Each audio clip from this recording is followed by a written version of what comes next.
All right, we're live here, recording. Everything looks good. Everything's good on my end. All right, cool. So, welcome back, everybody. I want to jump on to do a live stream. So, as people roll in, we'll go ahead and get this started. Lots going on right now with Tesla, lots of bullish news. I wanted to kind of go over if this bull run is going to last? Is it going to sustain? Are we towards the end of it? Is it frothy? There's so much going on. I want to unpack a lot of it and some things that are happening right now in after hours. So, with that said, do me a favor, hit the like button, hit the subscribe button, ring the bell, so you can get notifications. And hitting the like button helps the YouTube algorithm. All right. So, first thing, let's go ahead and just take a look at this chart, just so that we can kind of level set here. So let me zoom in a little bit here.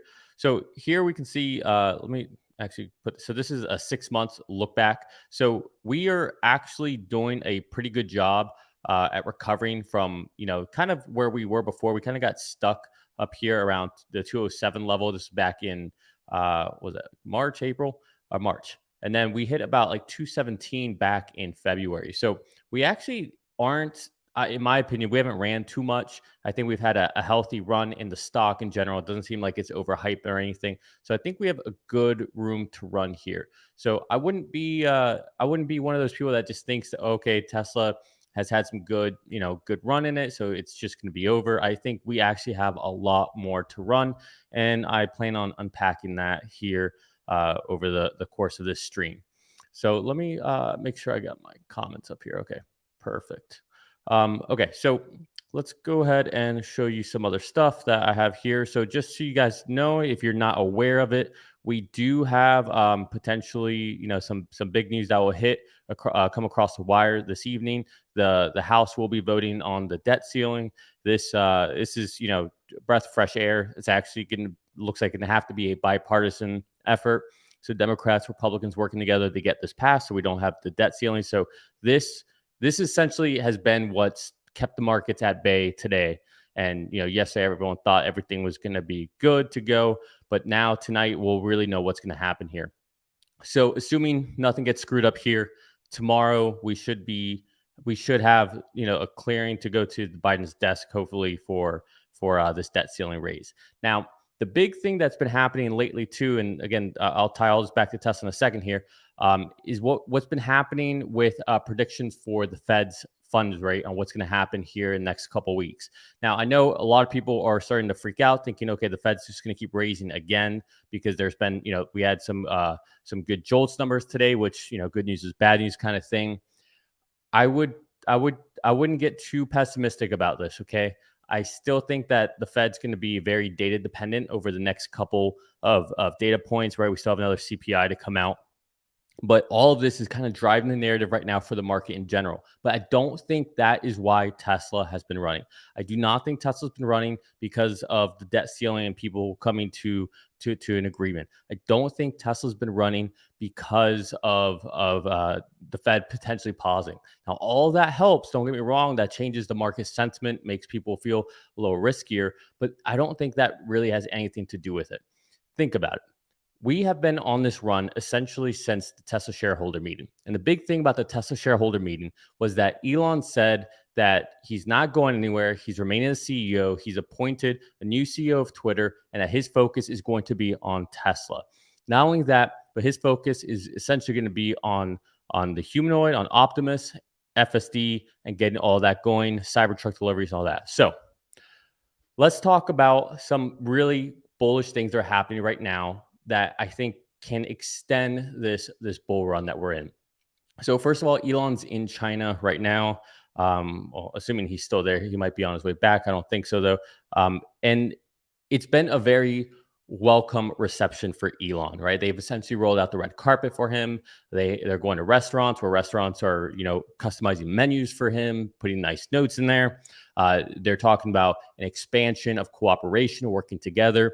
They're talking about how we need to continue the collaboration between the West and China, and to get away from this decoupling philosophy a lot of people have. So I think we're definitely seeing the fragility that that China has within their economy right now.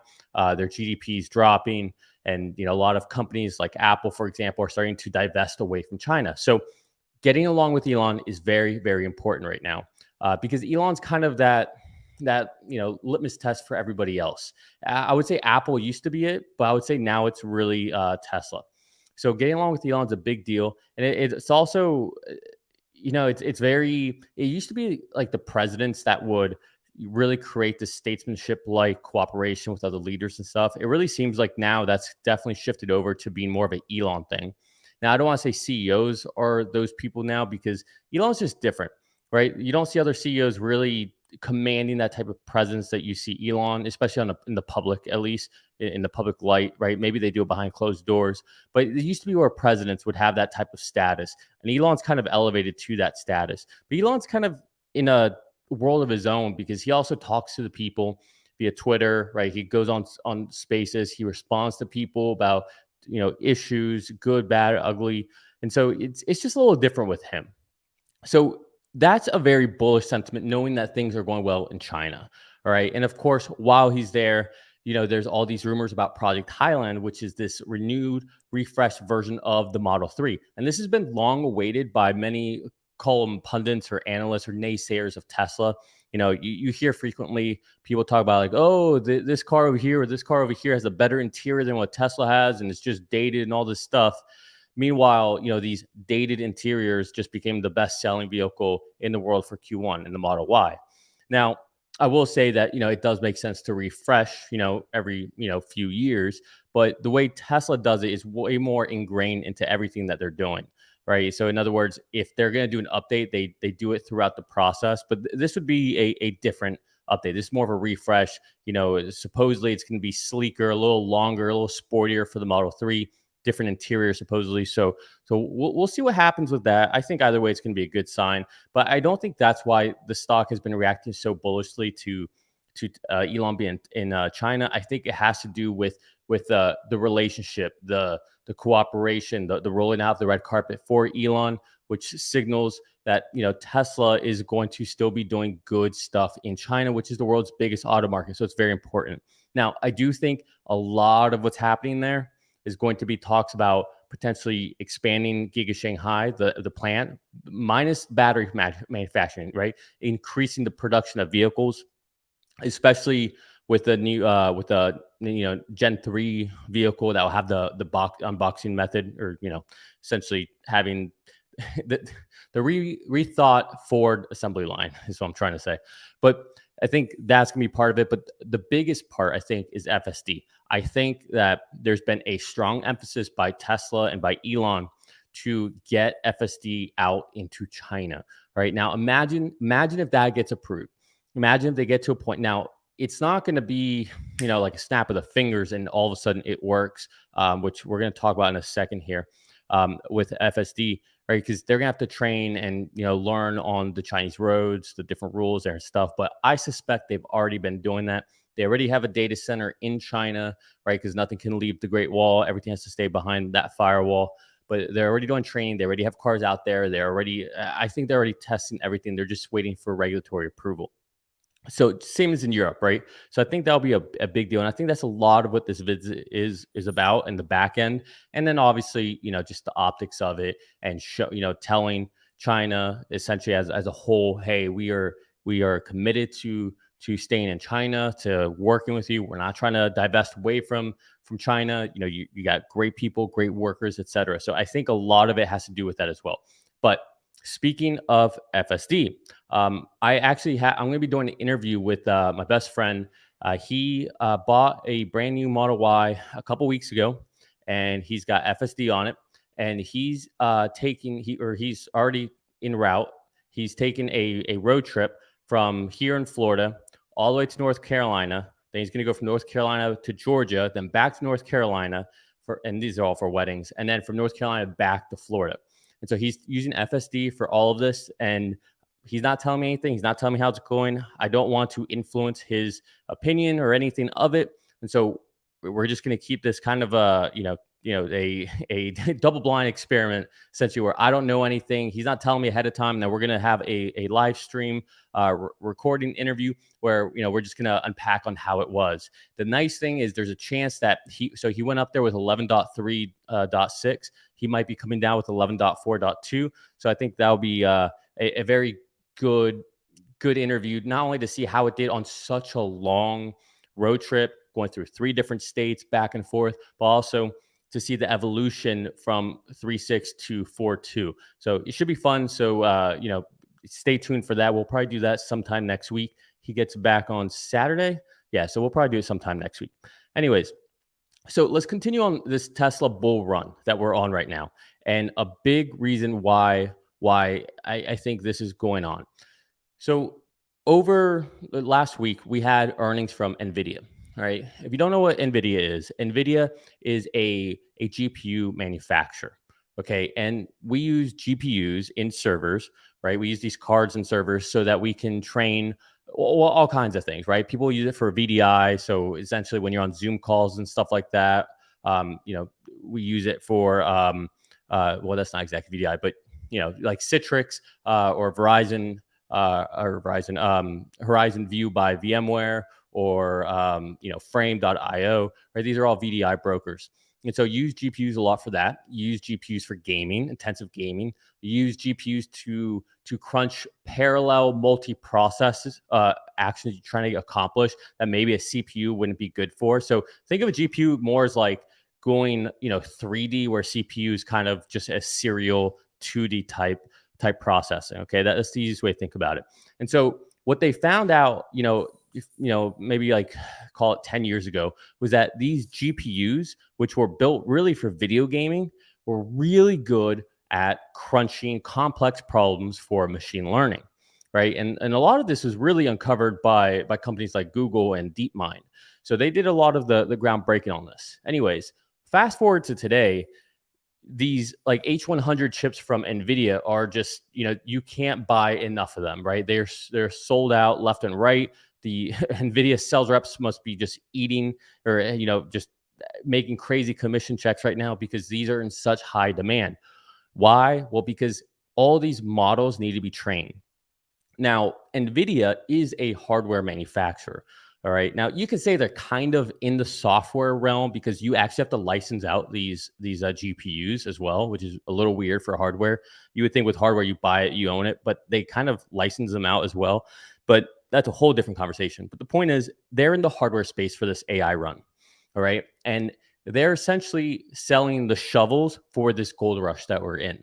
Okay. So it's a very lucrative spot to be in. So NVIDIA is doing really, really well. But we're in the early innings of this whole movement.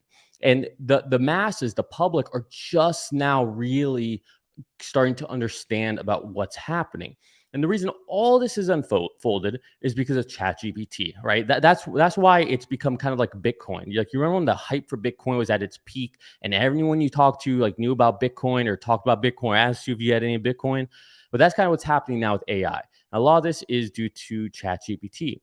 And so a lot of these AI companies, or these companies, are just throwing the moniker AI in everything they do, or they're trying to see how can we add, these AI capabilities to what we're doing, are leveraging OpenAI's, APIs. They're leveraging foundation models from the big public cloud companies, and they're building their proprietary, AI, if you will, on top of these foundation models, or you consider GPT as a foundation model as well, where they're leveraging all these other things, and then they're just using their proprietary data to bias it. So NVIDIA is on the hardware space, and hardware is normally like the first, not even hardware, chip makers are normally like the first iteration of the swelling of a movement when it comes to really seeing benefit from a stock, or just earnings in general, right? So think of like this, the internet or cell phones, et cetera, right?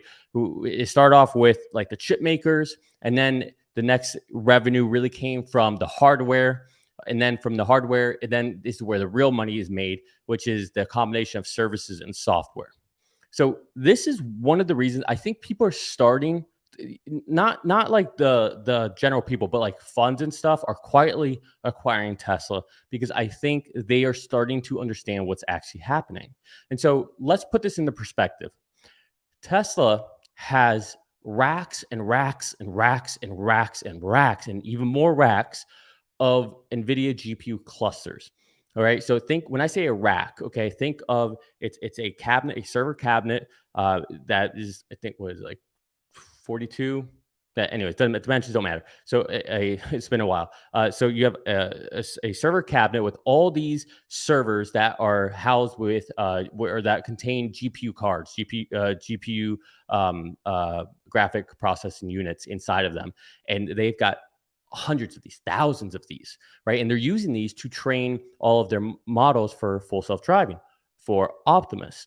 And so if we're sitting here talking about how Nvidia is just this monolith that just destroyed their earnings and they're the next big thing when it comes to AI, and Tesla has had all this equipment already, they're already doing all these things, and people are just now starting to understand what's happening.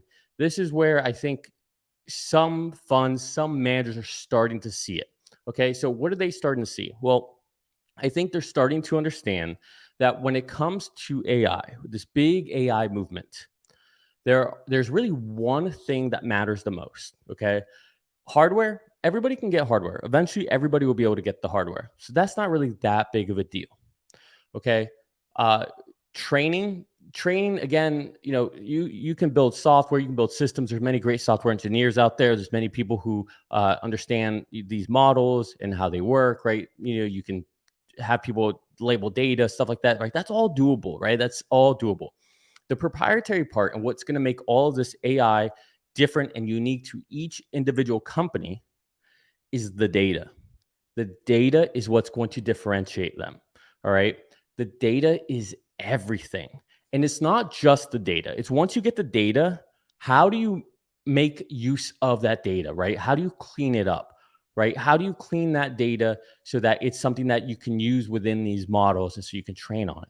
And so the data is what's important. So that's why you're starting to see a lot of these companies put a firewall around their websites, around their proprietary data, so that they have that edge and they can leverage these foundation models. They put their data into that. All of a sudden, hey, guess what? They have an AI solution they could put out into the market. Cool.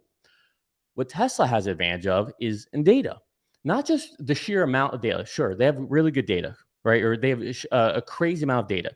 We get that. I think everybody gets that. The part that I think a lot of people don't understand is how rare and important, valuable that data is. Because in order for anyone else, any other automaker to replicate what Tesla's doing, they would need to outfit their vehicles with all these cameras, right? Sure, they have some cameras, right? They might have a rear camera, they might have a forward-facing camera, but they need a lot more to do what Tesla's doing. Then they also have to invest into the dual computers, the FSD computers that they have, and then they need to capture all this data, and they need to go ahead and add this to their entire fleet and build it out. In the meantime, while they add all this extra equipment into their vehicles, they need to take it on the chin from a margins perspective.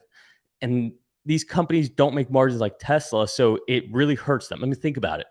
Tesla's doing 20% margins right now. Everyone else is doing anywhere from 6 to 10% margins, and Tesla's eating the cost of putting all this equipment in every Tesla that's made. Okay, so that alone sets them apart. It's just that. That's before we even get the data.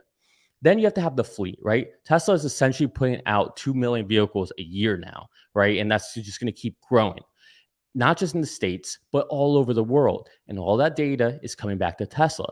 So to catch up to them is essentially impossible at this point.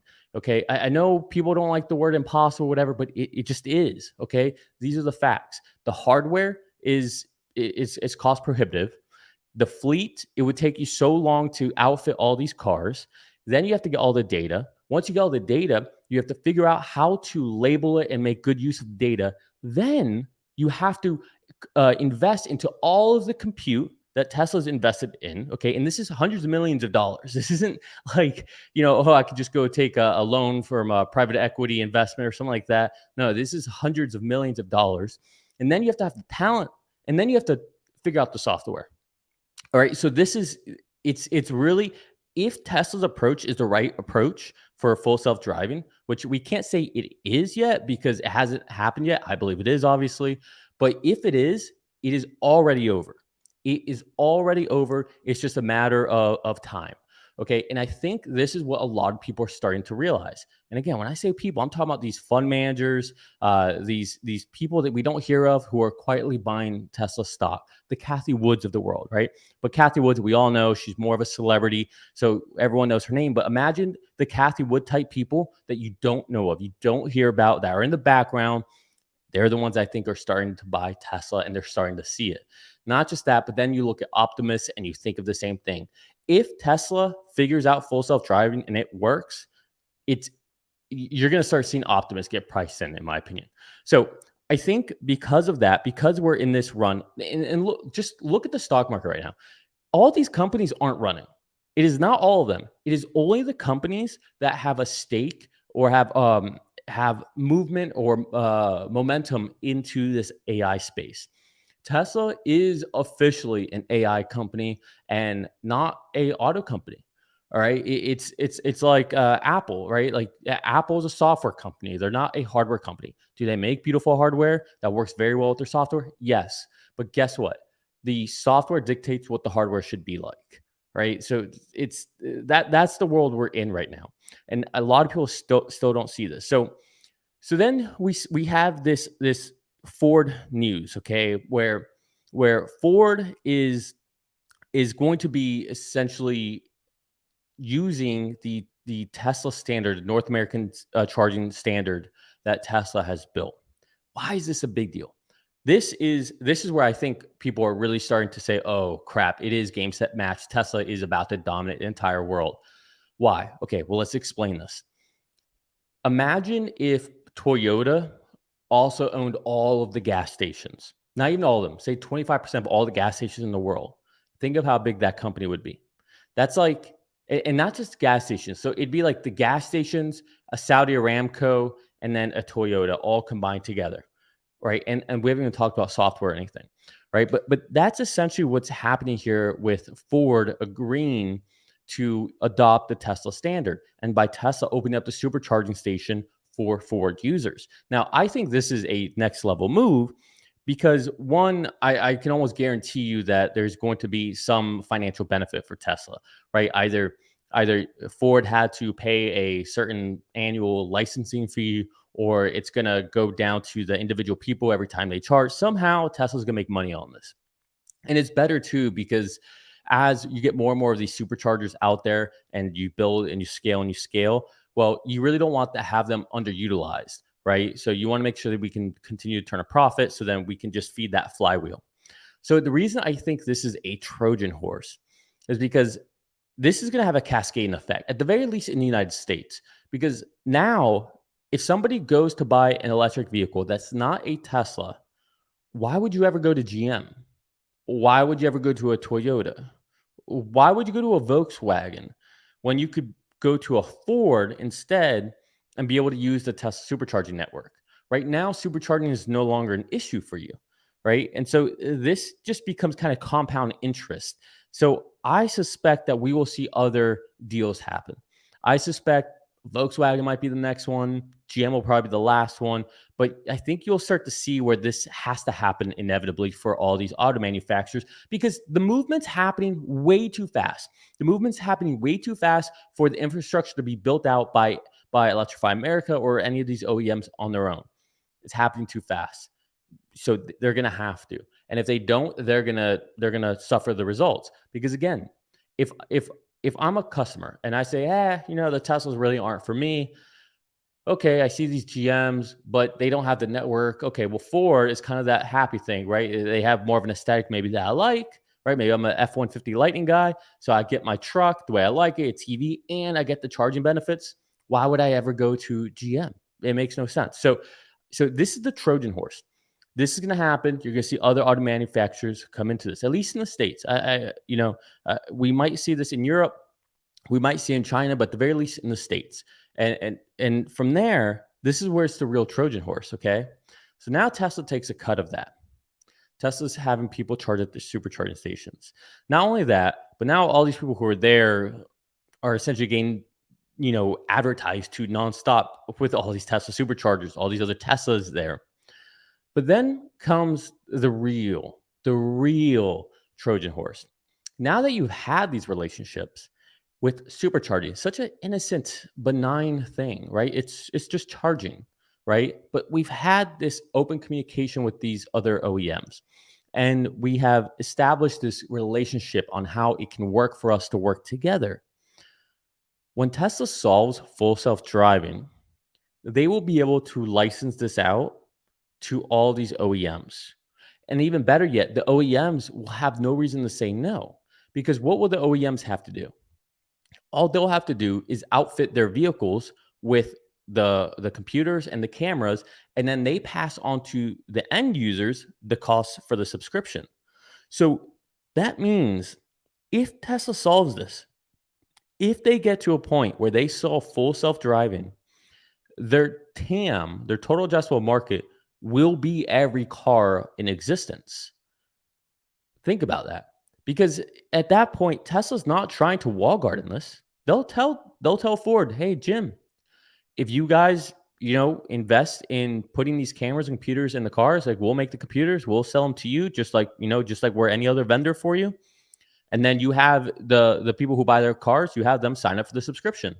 It's just a subscription service. Why wouldn't Ford do that? Right? They're making their cars better.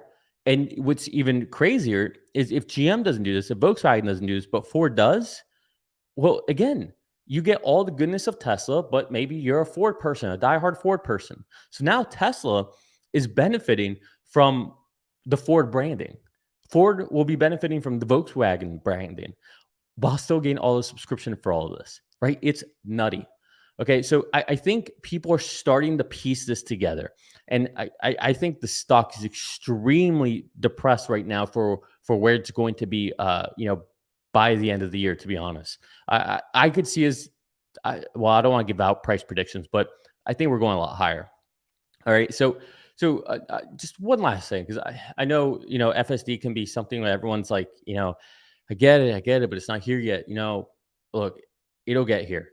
You got to trust in Elon's the best way I can say it. And if you don't trust Elon, just go and experience it for yourself. All right. I'm at the point where this is what I see that they have left to really do, from a user experience, right? They have to figure out, or they have to solve for kind of construction, road closures, things like that, which I don't think that's very difficult, which is why they haven't done it yet. They need to get better at speed bumps. They need to be able to identify potholes and slow down or avoid them when that comes up. They need to be a little better with just other arbitrary road signs, and then parking lots. That's it. Once they've done that, I think it's just about smoothing things out, which I haven't experienced 11.4.2, so I'm very excited to experience that. But I think we're getting there. And with 11.4.2 and even 11.3 or 11.3.6, 11.4.1 and 4.2, you're starting to see better navigation within parking lots as well. So I suspect they're starting to work on that as well, which I think shows that we're getting close to the end. All right. But so then let's again extrapolate on this thesis with full self-driving, with Tesla, with licensing this out, where now Ford customers are subscribers to the Tesla FSD system. Let's talk about robotaxis. All right. I know this is something that, people are like, hey, yeah, maybe one day we'll get there. You have to understand the implications of robotaxis, because it's not just FSD. It is so much bigger than that, right? Let's play this out. All right. You sell the vehicle to the end user. Okay. So that's one way Tesla makes money. You mandate that you have to have Tesla insurance. Otherwise, why would Tesla ever take ownership of the liability for FSD, right? So there's the insurance. And don't forget, whether it's Ford or anyone else using FSD, maybe you tell them they have to use Tesla insurance as well, right? What does Ford care? What would Volkswagen care? They're not in the insurance business, right? So there's insurance. So you've got the vehicle itself, then you've got the insurance. All right. Well, then don't forget, we need to charge these vehicles. So you got the charging as well. Okay, so Tesla's making money on you 3 different ways and even starting to go across into other OEMs. All right. Then we have FSD beta subscription or FSD subscription, right? So that's another way, and that's reoccurring, right? That's reoccurring, insurance reoccurring, charging's reoccurring, right? All these reoccurring revenue streams. Okay, so now we've got the vehicle you sold, not reoccurring. Insurance, that's reoccurring. Charging, that's reoccurring. We've got FSD subscription, that's reoccurring. Then, if you choose to put your vehicle into a robo taxi, right? Assuming this is not just robo taxis on their own design for that Tesla makes, but this is individuals, like the Uber approach. All right, well, Tesla's going to take a cut. Maybe it's 50-50, but that's another reoccurring revenue source for Tesla, right? This just goes insane when you start thinking about this, start doing the math. Then we have Optimus, right? And again, we can go through the whole thing as well. I think Optimus is slightly further out, but I think where we're going to see Optimus really start to show up meaningfully is not going to be in your kitchen. It's not going to be cleaning your bathroom or in your bedroom doing who knows what. It's going to be in the factories, in the Tesla factories. All right. Think about this, especially with Giga Shanghai with Giga Mexico. Do you really think this whole unbox method for assembling the vehicle is just to be more efficient for the humans? Or do you think it potentially is to be a better way to leverage humanoids to help build the vehicles? Definitely seems like that's the case to me. Definitely seems like it's a lot more advantageous for a humanoid to be inputted into this unbox method rather than in the traditional assembly line. Now, there are other benefits that are very obvious, right? You're essentially taking a serial process and making it parallel, which can speed things up, can shrink footprint of floors. You can paint more things at once. You can have smaller painting stations, right? It all just scales incredibly. But with Optimus, you don't need to have all the functions and dexterity and motions of a human if you're doing this unboxing method. Now, eventually they'll get to that, but the point is we can put these into action immediately, right? So that's a big deal. So I think during AI Day this year, say it's in September, I assume, or October, you're going to see more progress on it. And I suspect that during this next AI Day, we'll start to see how it's being used more and more in the factories, right? That's going to be very telling. And then also, don't forget, we have the Cybertruck handoff that will happen this year. And so I think we're set up for a very good, strong end to the year, right? So it's just the bullish sentiment, I think, for Tesla is back. Now, there's still macro issues. Don't get me wrong, right? We're seeing Ukraine attack Russia. You see China and Taiwan, all that drama with stuff with the US and China, right? The presidential elections, right? There's all these, ancillary things. But meanwhile, where's the safe haven? Where's the place to go to right now? And it really seems like it's in any companies investing in AI. And when you look at that and you try to really understand the landscape and see who's really going to have an outsized return, again, it starts with chips, then goes to hardware, then it's service and software. What does Tesla have? Well, hey, okay, they're not really in chips. Sure, they kind of make their FSD chips, and sure, maybe Dojo, but they have the hardware and the vehicles, and okay, call it Dojo. They have the software and the service, right? So they are set up beautifully for this. Now, I think there's clearly still time, right? We're at what is it? $200 a share. $203, almost $204 in aftermarket. Right. So that tells me clearly that we still have time. You still have time to acquire as many shares as you can. This isn't financial advice. All right. None of this financial advice, but I'm telling you what I'm doing. I am acquiring as many shares as I can because there's going to be a moment. I promise you, there is going to be a moment where the narrative spins, where it changes, right? You've probably heard Tesla Herbert talk about this as a FSD moment, right? Or a ChatGPT moment. It will happen. There will be a moment where all of a sudden this hype where everybody's talking about AI or everybody's talking about Bitcoin It's going to happen with Tesla, with their autonomy, with the humanoids, with their vehicles. And I don't care what anybody says. I get it. Like I get the narrative out there that everybody doesn't want to drive the same vehicle or whatever. People will not be buying Teslas for the hardware. People will be buying Teslas for the software, for the convenience. For me to be able to go like my best friend is doing right now, to go in North Carolina, which, by the way, if you guys are just jumping on, I'm going to be doing a interview with him next week. He's driving up to North Carolina, then to Georgia, back to North Carolina, and back here to Florida. He's going to try to do it all on FSD beta, and then we're going to have an interview. I haven't talked to him. We're not going to talk until we're live for the interview to see what the experience was, the good, bad, and ugly. But the point is, people are going to be paying for the software so that instead of having to pay for a plane ticket, get to an airport, go through security and all that crap, not be able to bring everything you want, be cramped in, have to pay an exuberant amount of money for food or snacks, get to your destination, not have a car, have to go rent a car, right?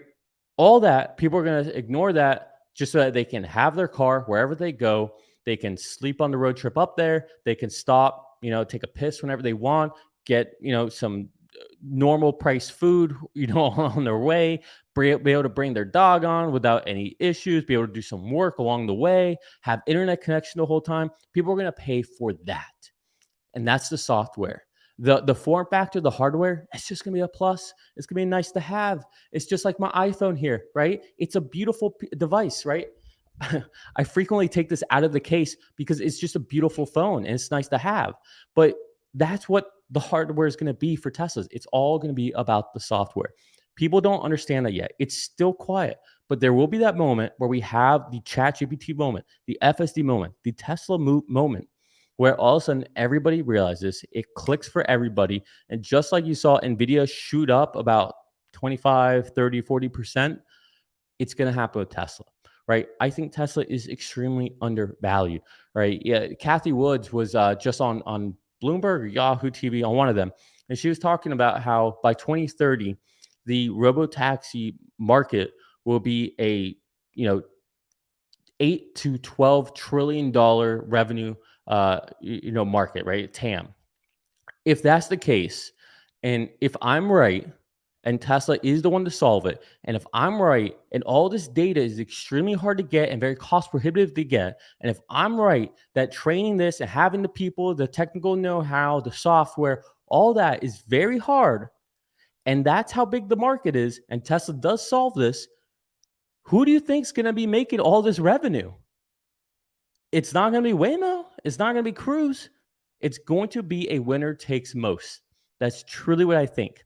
I really do think so. And people say, oh, you can't have monopolies. All right, look at Google. Google is a monopoly. I don't care what anyone says. Sure, there's Bing out there. All right, how many of you actually use Bing? All right, and if you do, well, sorry. Go check out Google. It's better. And even then, ChatGPT is even better than Google in many respects, depending on how you use it. But the point is, Google has not been displaced in all these years, right? It's not like there's a certain amount of time and all of a sudden everybody could catch up and everyone could start doing it. Hasn't happened. YouTube still hasn't been displaced, all right? Maybe Twitter will do it, but YouTube is still the dominant platform. Spotify has tried. I think Rumble does some stuff. I don't really know what Rumble is, to be honest. Facebook has tried. Instagram has tried. None of it. YouTube is still the place people go to for video content. Google's still the place people go for search. This is how it is, right?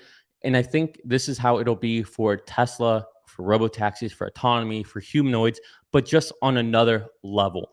Why? Because it's so much harder. It's so much harder to get the data. And the data is everything. And once you get the data, you have to figure out how to use it.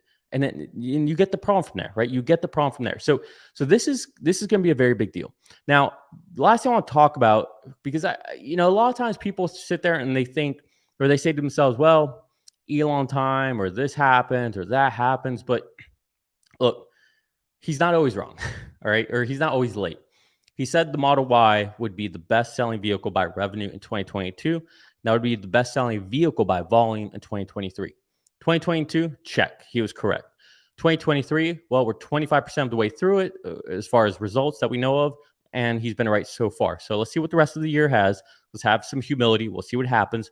But it seems like he's going to be right again. And on top of that, just look at what's happening. Look at oil prices. Oil prices are plunging. Now, I'm not saying that's all because of electric vehicles, and it's not all because of battery storage grids, but don't you think that's part of it? Yeah, I get it. China's GDP is trending down, and there's less oil being consumed in the world, and but at the same time, you just had, you know, someone, Ukraine denies it was them, but someone have drone attacks on two Russian pipelines. And what did oil do today? It went down. It didn't go up. It went down. Meanwhile, what we thought was going to be an energy crisis for Europe is no longer the case. The U.S. is exporting 2 million barrels a day. Like, this is insane, right? So either the energy crisis has been magically solved despite OPEC cutting output, or something different is happening. All right. You have, again, the Model Y being the best sold vehicle in Q1, electric vehicle. At the same time, you see Toyota's numbers coming down for ICE vehicles, and you see oil prices starting to come down. Listen, I'm not saying they're exactly linked, but there's something happening here. So, all right. So I think that was everything I had. We talked about the Trojan horse for Ford and all the other OEMs, and maybe it's not quite a Trojan horse, because the Trojan horse is like a negative thing for the OEMs. And so with the supercharging, they benefit from it, and Ford will benefit more than GM and Volkswagen until they decide to hop on and try to make an agreement with Elon. And if they don't, well, then the United States is going to be a two-horse race between when it'll be Tesla and Ford, right? Because the supercharging network, again, is so important. You cannot, these other OEMs, they cannot build out supercharging networks fast enough to keep up with the pace of this transition. All right, so that's not going to happen. If you don't want to buy Tesla, you're going to say, okay, what's the next best company to go to? And Ford uses Tesla as well for charging. Guess that's where I'm going to go. Why would I go GM? Why would I go with Volkswagen? And so Tesla will benefit from that. Ford will benefit from that. That's not a Trojan horse. That's mutually beneficial. Then same with FSD, right? Just think about it. Sure, maybe Ford has to scrap Blue Cruise. Yeah, sure. Maybe GM has to scrap Cruise. Yeah, sure. Maybe Volkswagen has to scrap whatever hypothetical idea that they're one day going to do something that they're never going to do. Maybe they have to scrap that hypothetical idea. But in return, it doesn't really cost you anything. Sure, maybe you have to pay for the cameras, maybe you have to pay for the computers in the vehicles, but as far as the FSD subscription, you give that to the buyers of the vehicles. You don't deal with that. And then, but for Tesla, that's a huge TAM. That's every vehicle out there, right? It just seems so obvious. It seems so obvious what's going to happen. The only thing is that's not obvious is when it'll happen. And I'll grant you that. It's very hard to make predictions of when something's going to happen that has never been done before. It's hard. And you can sit there and criticize Elon for Elon time, or you can understand that when he tries to do something that's revolutionary and groundbreaking, it eventually happens. And for the most part, when he makes a timeline prediction, he's pretty accurate. Again, look at the Model Y, right? Again, look at being at 500,000 vehicles by 2020. Again, recession. When would that happen?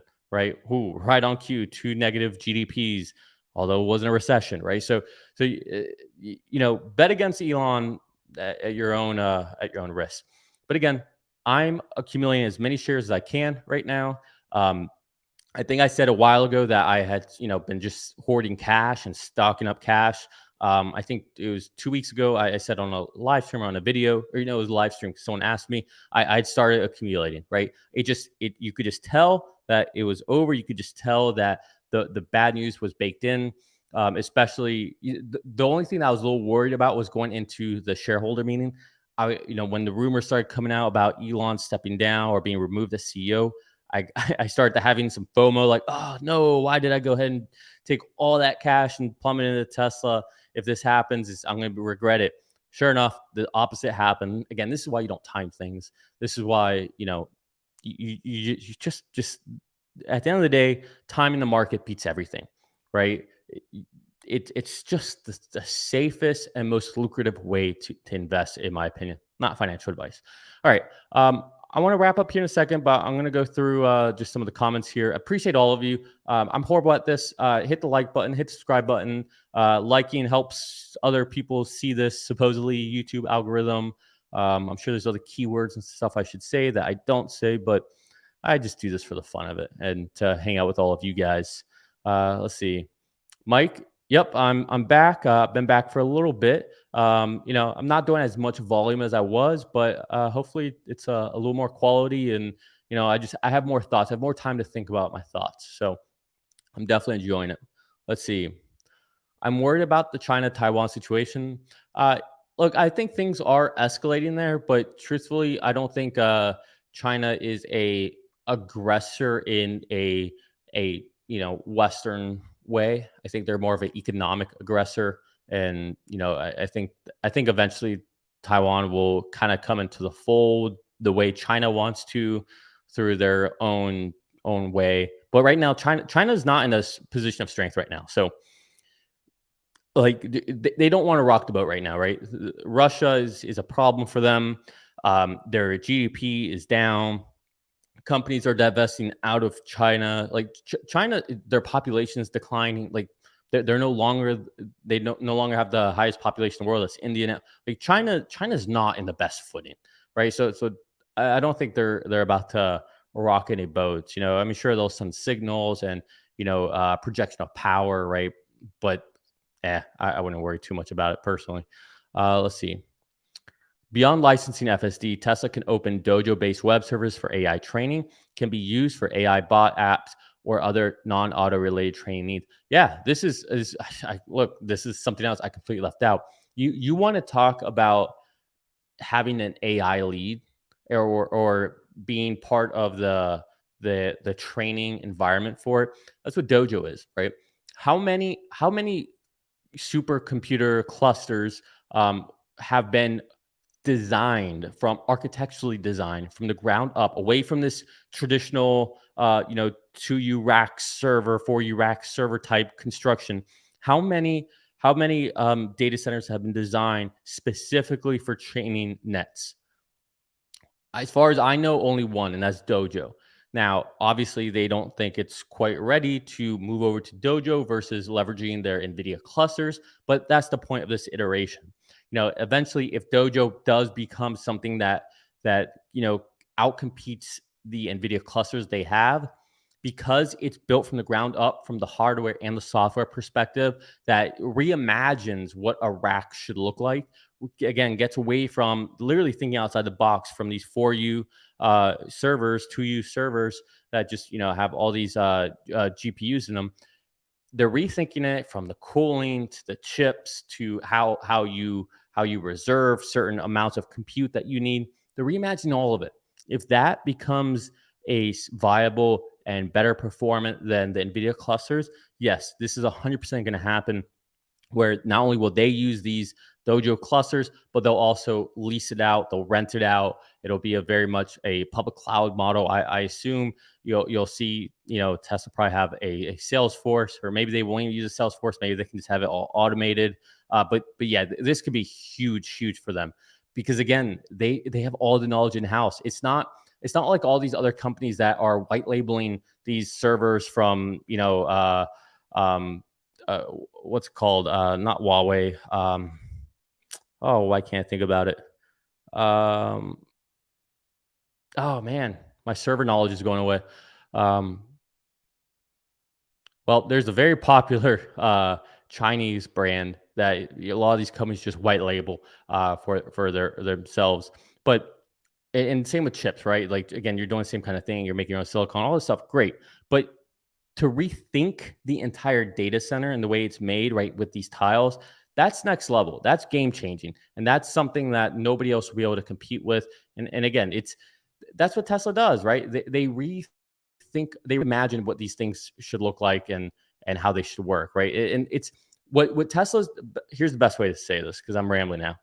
Dojo is to the data center as this new unboxing method is for the traditional assembly line. That's the difference. It is that revolutionary, and that's just the hardware point of view. right? 4680 battery, same thing, right? It's a whole new way of doing things. All right, let's see. I say we hit 150 over the next month first. NAS is extended. Yield curve is so inverted. Unemployment picking up. Feels like we are about to roll over for Tesla at least till August. I don't know. Maybe I'm on a little hopium over here, but I'm not sure unemployment's really picking up. The numbers don't suggest that. And yeah, maybe the Nasdaq's a little extended, but you could also say that depends on how far out you look. And the yield curves have been inverted for how long? It's been forever now, and that hasn't meant anything apparently. Let's see. NVIDIA chips used in many non-Tesla for autonomous driving AI. Yeah, but that's it. I don't think that's good, right? That's not a good use case. So NVIDIA chips are great, and I know they're coming out with like they have like an autonomy chip or whatever, but NVIDIA chips are great for training. But when you compare that to the Tesla computer FSD computer chips, it's different because those chips are meant for a serial operation. And when I say serial operation, I mean it's just for FSD beta that's purposely built for the software that they're running. Whereas these NVIDIA chips, they're not that niche, right? They're not that serial. You want those chips to have many different functionalities where you can leverage them in different applications. And so that just makes Tesla's chip not just so much better, but it's just purpose built. And when something's purpose built, it's like having a home built from David Weekley versus a custom home builder, right? It's that custom home builder is going to take into account, how you live your life and how you normally operate. And, maybe, you don't want to have to go upstairs and so you want to lay things out a certain way, right? It's just way more intuitive and way more intentional behind it.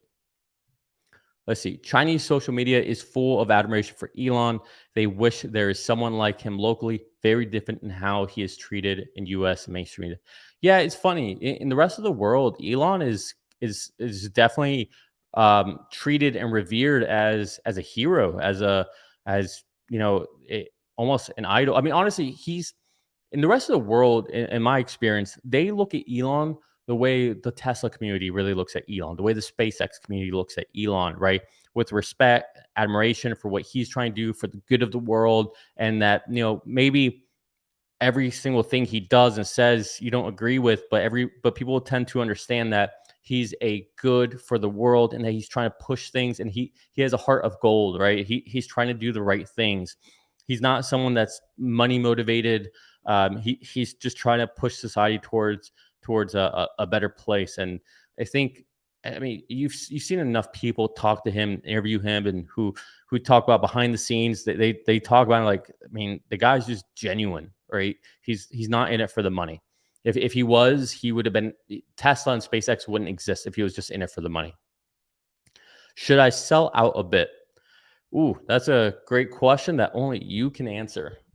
My advice to you would be if you need the money or whatever money in the next 6 to 8 months, then yeah, maybe you take some off the table, because whatever's gonna happen in the next 6 to 8 months in your own life.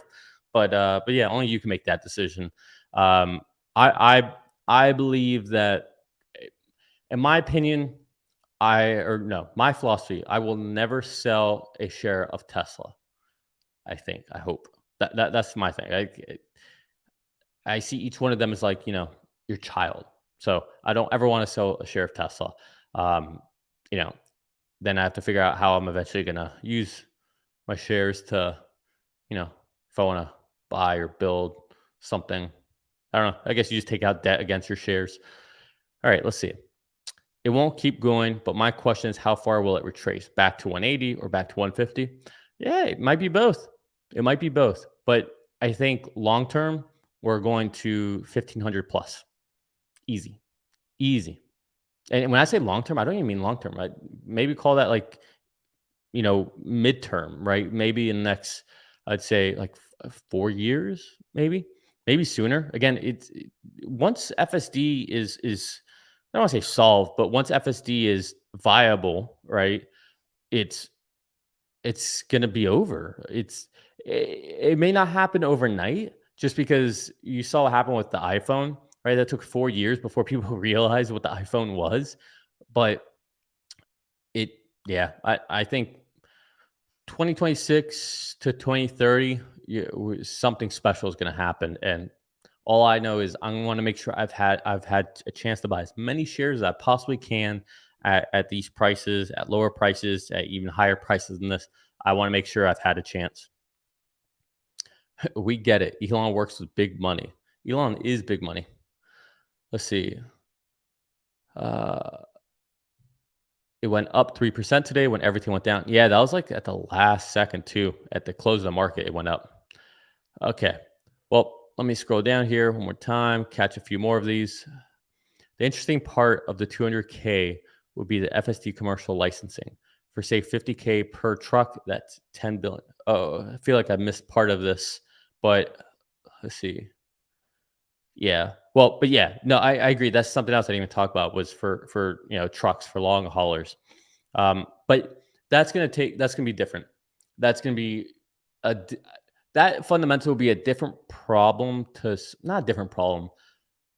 You won't be able, I don't think, use the same exact software or solution output that we're using right now because you're probably gonna have more cameras on a semi, a lot more cameras placed strategically in different spots, and you're probably going to want to have data for that. But the building blocks of what's there today will allow them to do that, I think, fairly quickly. But right now, they need to solve for FSD in normal vehicles, and then from there they can build that for the semi. And they might be working on that already. I don't know. Let's see. I don't think we will stay at 200, but I don't think we'll go back to 150. Yeah, I don't think we'll stay at 200 either. I think it's a bullish sign that we close above 200 for the second day. I think that's a very bullish sign. But again, who cares? Like it's all about the future. It's all about the robotaxi, the Optimus, the 20 million vehicles a year. That's we're getting there. Like we are on our way. Let's see. Uh, okay. When it runs into 4 digits, I think it will be at least as fast as the rush up to the first. Yeah, no, I could see that as well. I could see that as well. Let's see. Happy Wednesday from Detroit. Yeah, nice. Nice. Welcome. Nice to see all of you guys getting along. I'm sure everybody enjoyed today and will enjoy these past couple weeks. Still feel the most comfortable with buying monthly. Sure, I never say the perfect price, but also peak just buy consistently. Yeah, I actually do that as well. I buy monthly. I'm the same way. That's funny. I guess I've never really talked about that, but yeah, I'll do it monthly. Maybe yeah. No, yeah, I tend to do it monthly. Yeah, because like I said, I did it like 2 weeks ago, 2.5 weeks ago. Yeah. Great time and opportunity to get more at these prices and or lower. Yeah, I mean, this is going to be one of those moments where people are going to just absolutely regret it when they look back, right? Imagine all the people that grew up or that like spent the majority of their investing years, right? They're call it somewhat younger years, call it from 20 to 50, right?